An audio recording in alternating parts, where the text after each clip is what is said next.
हमने कहा साथी, जब मैं 2019 में चुनाव हारा था तो आपने ही कहा था कि साधन पांडे जीते हुए उम्मीदवार थे और सत्ता के लोगों ने और प्रशासनिक व्यवस्था ने हमको हराने का काम किया था।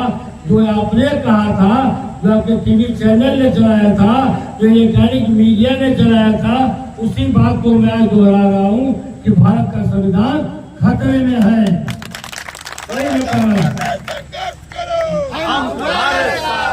चुनाव एक लोकतांत्रिक प्रणाली है। इस प्रणाली में जो है छोटा गरीब अमीर लोहार धोबी नऊ कबार दलित लोहार बिन मलाह सब साथ पाए ठाकुर भूमियार सबको अधिकार है कि लोकतांत्रिक इस कार्यक्रम में भाग ले और हर चुनाव का हिस्सा बने।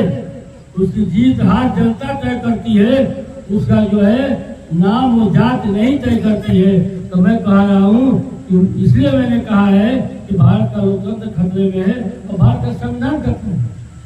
इसलिए आपको याद देना चाहता हूँ मीडिया के लोगों कि जब प्रमुखों का चुनाव और प्रमुखों का पर्चा भरा जा रहा था तो डुमरियागंज में इस प्रदेश के दो बार, एक बार नहीं 2 बार विधानसभा अध्यक्ष ने माता प्रसाद पांडे की बीवी प्रभु का पर्चा भर रही थी और उसको गेट पर ही पर्चा छीन करके फाड़ दिया गया। तब मैं कह रहा हूँ कि देश में लोकतंत्र नहीं है और भारत का संविधान खतरे में है। रायबरेली में एक दलित की परिवार की बेटी जो प्रभु का पर्चा भरने जा रही थी तो उसको जो है पर्चा भी फाड़ा गया और उसके पल्लू भी खींचा गया। तब मैं कहने जा रहा हूँ कि भारत का लोकतंत्र खतरे में है और भारत का संविधान खतरे में है। तब मैं आपसे कहना चाहता हूँ कि समाजवादी पार्टी की उपलब्धियों पर, समाजवादी पार्टी के जो है घोषणा पत्र पर तमाम चर्चाएं हमारे गाँव में करने का किया हो, हमें उस पर कोई बात आग से नहीं रखना चाहता हूँ साथियों। लेकिन जो मेरे साथ घटनाएं हुई उस घटना से निश्चित में मर्माहत रहता हूँ। आदरणीय अध्यक्ष जी, जब मैं गांव में जाता हूँ, मीटिंग करता हूँ, तो लोग पूछते हैं हम तो उस बार भी आपको वोट दिए थे, आपको हरा जाएगा दिखता थी। हमारे अध्यक्ष आदरणीय गोपाल जी, हमारे पूर्व अध्यक्ष भाई नंदू भाई, हमको शर्मिंदगी झेलनी पड़ती। लगता है कि निश्चित रूप से मेरे अंदर मर्दानगी नहीं है। इस सवाल को जब पत्रकारों ने पूछा तो मैंने क्या गुनाह कर दिया कि भारत की आयु जो है 66 वर्ष है और मैं 66 वर्ष पूरा कर चुका हूँ। अगर जनता ने मुझे चुनाव हराया तो जनता के आशीर्वाद को स्वीकार करते हुए मतदान गणना स्थल से मैं बाहर हो जाऊंगा। लेकिन अगर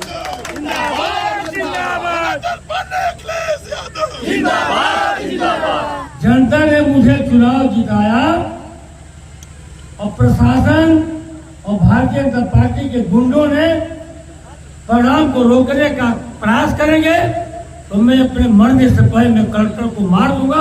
मैं कौन सा गुनाह किया हूँ? मैं कौन सा गलत कर दिया कि मेरे ऊपर रातों रात जो है 1.5 फैसला हो जाता है। और भारतीय जनता पार्टी का मंत्री, मेरी मां जिंदा है, वो भी उसी पत्रकार को बयान देता है साधन पांडे के माता पिता स्वर्ग में बहुत दुखी होंगे कि मैंने अपने बेटे का नाम सनातन को रखा। मेरे नाम पर परहेज है।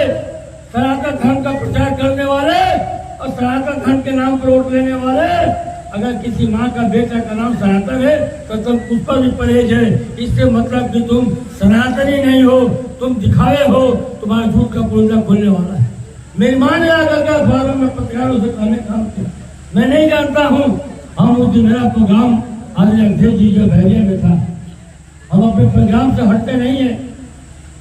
लेट नजदीक थोड़ा अलग बात है, लेट भी हुआ हूँ, आप ही का कहताओं के बदौलत में लेट होता हूँ। हम जगह जब रोक लेता हूँ लेता हूँ। तो मेरे माँ ने बयान दिया, जब साधन पांडे मेरे बेटा है तो इस सरकार का मंत्री भी मेरा बेटा है। और हमको अपने बेटे का नाम सांसद है पर मुझे गौरव है। आज का कोई बेटा हम कहते हैं तो गाली हो जाती है, आप कहते हैं तो नजाकत तो की जाती हो। यह चलने वाला देश में नहीं है। इस देश में लोकतंत्र को बचाने के लिए, भारत के संविधान को बचाने के लिए अगड़ा हो, पिछड़ा हो, दलित हो, हिंदू हो, मुसलमान हो, सिख हो, ईसाई हो, नौजवान हो, किसान हो, सबको एक साथ खड़ा होना पड़ेगा। अरे झूठों की सरकार को जो है बदलना ही पड़ेगा। तब मैं आपसे कहना चाहता हूँ कि 1 तारीख को जो है मजबूती के साथ पूरे घर परिवार के साथ, गांव वालों के साथ एक वोट जो है गठबंधन के प्रत्याशी सनातन पांडे के पक्ष में साइकिल चुनाव करने का काम कर दीजिएगा। उसी दिन जो है इनका समाजवाद खत्म हो जाएगा, उसी दिन इनका जातवाद खत्म हो जाएगा, उसी दिन इनका धर्मवाद खत्म हो जाएगा। उसी दिन की हिम्मत नहीं पड़ेगी कि ये भारत के संविधान को बदलने का काम करे, उनकी हिम्मत नहीं पड़ेगी कि भारत के लोकतंत्र को बदलने का काम करे, उनकी हिम्मत नहीं पड़ेगी कि जाति धर्म के नाम पर देश को बांटने की साजिश करे, हिम्मत नहीं पड़ेगी। ये टूट चुके हैं और उसकी रिजल्ट आने के बाद टूट जाएंगे। इनका हिंदुस्तान में कहीं पता नहीं चलेगा, फिर हमारा खूबसूरत हिंदुस्तान बनेगा। जिस हिंदुस्तान की परिकल्पना हमारे जो है हमारे उन शहीदों ने किया है, जो एमएलए एमपी बनने की ख्वाहिश अपने प्राणों की आहुति नहीं दिया था, वो भारत को आजाद करने के लिए प्राणों की आहुति दिया था। तब उनके मन को शांति मिलेगी कि भारत जो है एक लोकतांत्रिक देश है। भारत में लोकतांत्रिक देश में जो है संविधान जरूरी है, जाके भीम अम्बेडकर के संविधान को बचाना, भारत को संविधान के रास्ते पर ले आना, यह हमारे गठबंधन की जो है आप प्रतिज्ञा है। हम आपको विश्वास दिलाता हूँ इस देश को जो है आपके